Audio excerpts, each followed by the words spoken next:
কি অপরাধ ছিল ওর? ওর দিদিটা কি কি অপরাধ করেছিল ম্যাম? দেখে শুনে বিয়ে দিয়েছিলাম তো, বিয়েটা টিকলো না। তারপর ঈশানের সাথে বিয়ে হলো। এত ভালো ছেলেটা, এত ভালো বর। আমি ভাবলাম যে আমার মেয়েটার কপালটাই মিলে গেল। আমরা একসময় যে ভুল করেছিলাম, ওর বাবা আর আমি নিজেরা দাঁড়িয়ে থেকে ওদের বিয়ে দিয়ে সেই ফুলের মাসুল গুনেছি, আপনি জানেন। আর বাবা তো প্রথমে রাজি ছিল না, পছন্দ ছিল না ঈশানকে। তারপর আমার মেয়েটার সুখ দেখে বাবার মনটাও ভরে গিয়েছিল। দুজনে প্রাণ ভরে আশীর্বাদ করেছিলাম মেয়েটাকে। কিন্তু কি হলো এটা? কি হলো ম্যাম? কি হলো? এত সুখ, এত সুখ যে মাত্রই কদিনের, এটা তো বুঝতে পারি, এটা তো আমরা বুঝতে পারি। আমার দুটো মেয়ে, আপনি জানেন, ওরা তো কোনোদিনও কারোর কোনো ক্ষতি করেনি। লেখাপড়া, গান বাজনা এই নিয়ে তো থেকেছে সারাটা জীবন। কেন কেন তাহলে কেন বলবো? আপনি বলে দিন আমায়, কেন? আমি কাঁদছি না, আপনি আমায় বলে দিন না। জীবনের সমস্ত ঘটনা তো আর নিজের হাতে থাকে না, বলুন ম্যাডাম। আপনি শক্ত হন।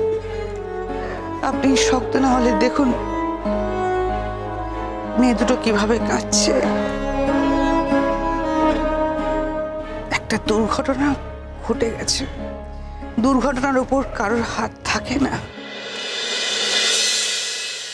আমিও আর পারছি না, বিশ্বাস করুন। কি করে দেখবো ওর এই বেশে? আমি তিতিরকে কি করে দেখবো? আমি দেখতে পারবো না, আমি কিছুতেই দেখতে পারবো না ম্যাম, আমি দেখতে পারবো না। ক্ষমা করবেন, আমি দেখতে পারবো না ওকে এই বেশে, আমি সহ্য করতে পারবো না। একবার নিজের মেয়েটার দিকে তাকান একবার। আমি ঠিক আছি, ঠিক আছে আমি।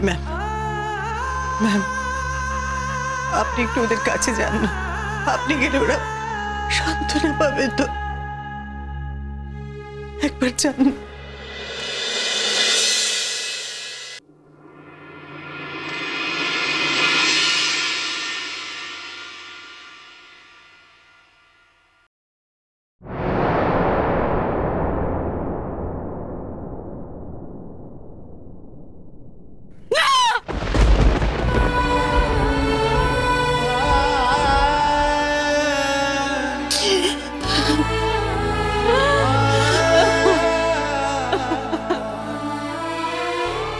শোনো, এত নিয়ম না মানতে হবে না, এত কিছু করতে হবে না। এই পুকুরের জলটা ভালো না, তোমার স্নান করা উচিত না। আমি বলছি লক্ষ্মী মা আমার, একটু গঙ্গা জল ছিটিয়ে নিয়ে বাড়ি চল, তারপরে যা হওয়ার হবে।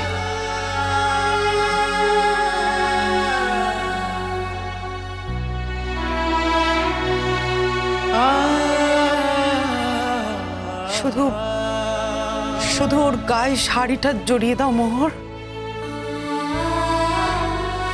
না দাদা, আমি দিদিকে কিছুতেই সাদা কাপড় পরতে দেব না, কিছুতেই না।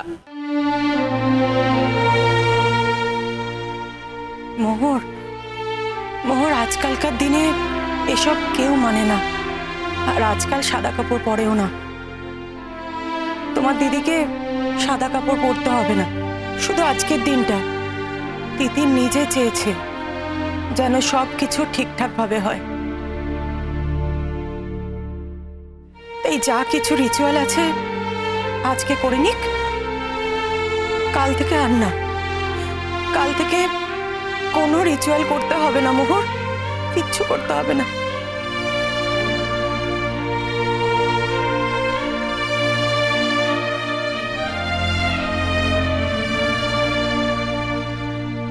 আমি পারবো না, আমি পারবো না, আমাকে ক্ষমা করবেন ম্যাম। আমি এই দৃশ্য আমি দেখতে পারবো না। আমি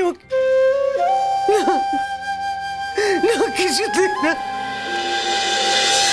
আপনি কেন বুঝতে পারছেন না? আমরা তো আছি।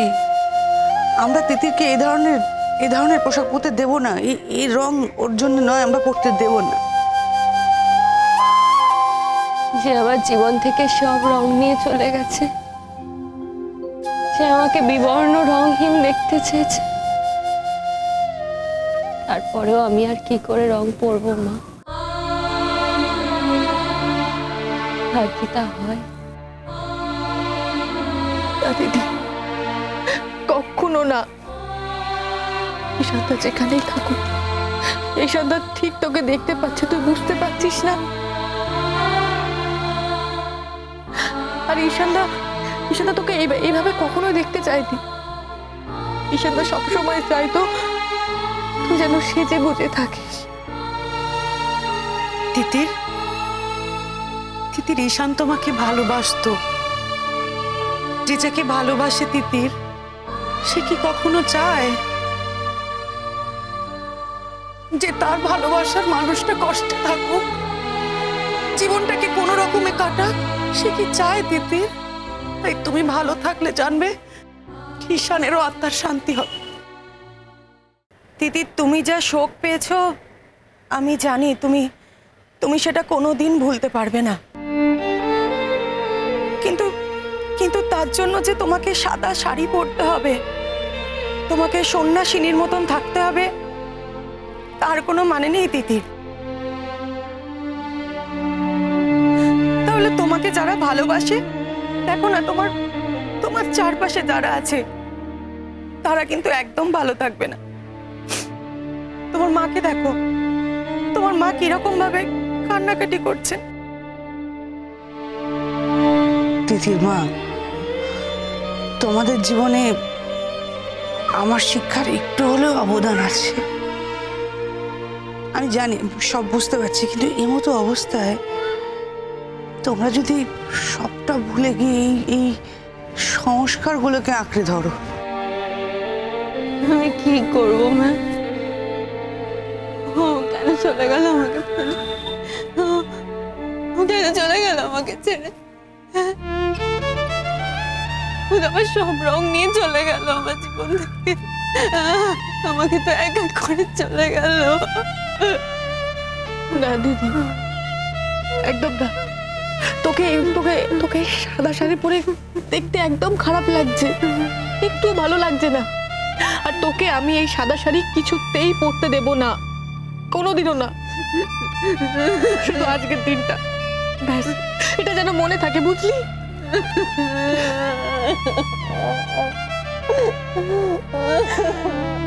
এবার সিঁদুরটা মুছিয়ে দাও।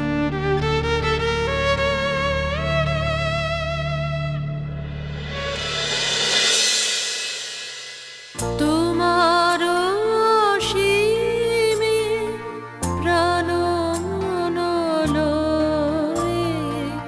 যত দূরে আমি ধাই, কোথায়